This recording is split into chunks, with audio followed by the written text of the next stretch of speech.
Sir Orly Ballesteros, Chief Operation Officer ng X-Link Events. Magandang tanghali po, Sir Orly. Magandang tanghali po, Kuya Ray. At sa mga tagapakinig na... Di ba hindi po ganun kadali na mag-manage po ng mga ganitong kumpanya? Tama po. Actually, trabahong pambata no? Oo. Sa mga puyata na... pero pag talagang gusto mo yung ginagawa mo, magtatagal ka sa industriya. Correct. Bukod doon kasi yung X-Link Events ay isang business events organizer. So, more or less, nagpo-produce din kami ng sarili naming event besides servicing clients. Ayan. Bakit ito naman po yung parang naging business nyo, company? Bakit? Siguro po dahil Nahiligan nyo po ba sa mga event-event?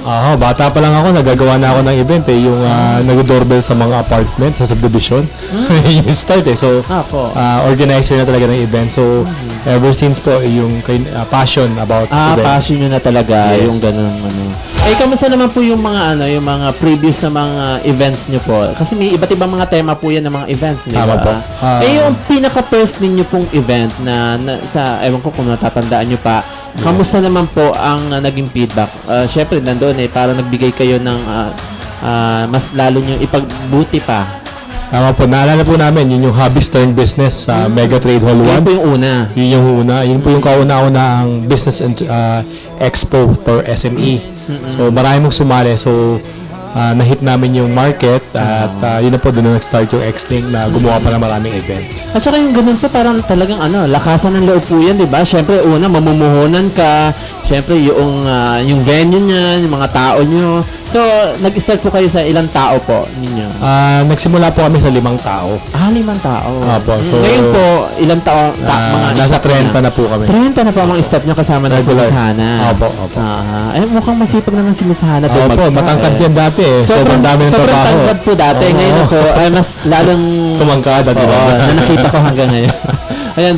At ngayon, meron tayo na yung event po ng X-Link. Ano po ba ito at kailan? Opo, iniimbitahan po namin ang mga tagapakinig ni Kuya Ray at ng DWSS na magpunta po sa next week sa International Beauty, Health and Wellness Expo, August 28 to 30 sa SMX Convention Center. Sa lahat po na nagbabalak magnegosyo sa industriya ng beauty, health and wellness, meron po tayong over 100 exhibitors or companies na naroon na pwede yung maging business partner. Ayun, napakarami po ng mga kumpanya na talagang wag natin sasayangin ang pagkakataon na yan na ma-meet nyo at makita ang kanilang mga produkto. So, di bali, yan sa mga ganyan pong mga naka-line up, ano naman po ba mai-advise nyo po doon sa mga magpuputa pa lang ng isang negosyo? Ano man yung kanilang mga napipiling business? Ano po ba mai-advise nyo sa kanila? Una-una talaga, bago mag-put up ng negosyo, ano yung passion? Oo, passion. Importante para yung gusto mo. Yes, kasi pag may passion ka, minsan kahit na hindi uso yung gusto mo, dahil yung gusto mo, wala siya sa pad. Hindi siya sa pad. Yes, maghanap ka ng paraan para maging successful. Pangalawa, kung gusto mong magnegosyo, hindi ibig sabihin na magiging entrepreneur ka, magiging malaya ka. Actually, mas dadami yung responsibilidad mo at mas dapat magtatrabaho ng 24 hours, 24/7 minsan. So, yun yung passion at yung vision mo, yun ang magsasalba sa'yo para magampanan mo yung mga mahihirap na challenges. So, Oli, ano naman po maaasahan ng ating mga yung bibisita dyan sa second International Beauty, Health and Wellness Expo na ano yung pinagkaibahan nitong event na to kaysa sa mga ibang mga event na talagang pupuntahan nila itong... Una-una po, ito lang yung Health and Beauty and Wellness Expo sa bansa natin na locally organized. Pangalawa, first day po meron tayong National Wellness Summit organized ng PIMA, People Management Association of the Philippines, na suportado ng MAP, Management Association of the Philippines. So, yung National Wellness Summit about improving the workplace, health ng workplace. Yung pangalawang araw, it's a DTI project. It's Philippine Health and Wellness Conference at saka Happiness is Wellness Festival. Ito yung proyekto po ng Department of Trade and Industry. Muli po para sa mga SME na para paano papagandahin yung kanilang workplace at saka yung happiness, paano ma-maintain sa... Oo, kasi yung happiness ay importante yan sa buhay natin. Kasi kung lagi ka na lang lulungkot, maraming mga wrinkles ang mailalagay natin sa ating mukha. Diba? Para naman maiwas tayo ng para mapabagal natin. Tama diba? po, tama po. Yes, Kaya kailangan maging happiness tayo, maging happy. Ano pa, sir? Sa huling araw po, sa third day, meron tayong Miss Tourism World Philippines Fashion Show.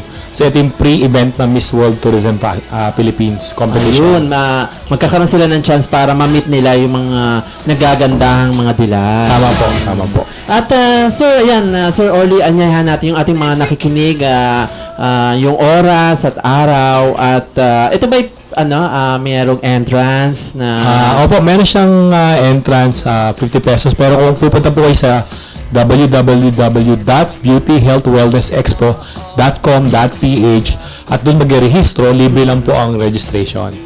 so kailangan kung magpapa-register, is free ang entrance. Pag online po. Pag naka-online. Pag walk-in, may bayad po.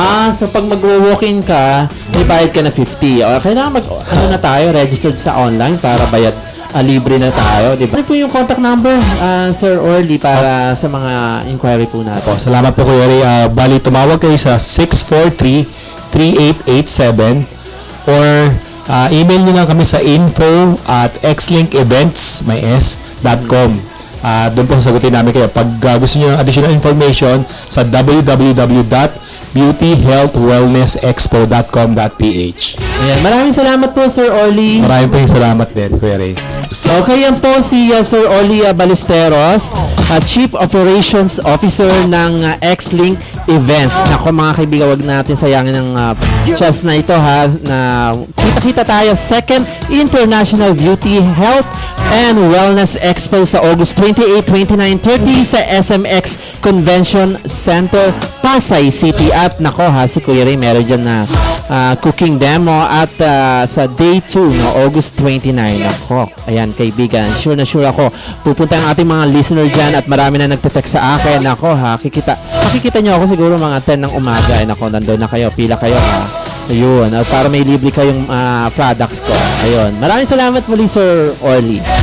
Okay, at magbabalik ang ating program at mamaya atabayanan naman po natin si Gart Garcia, no, mga kaibigan.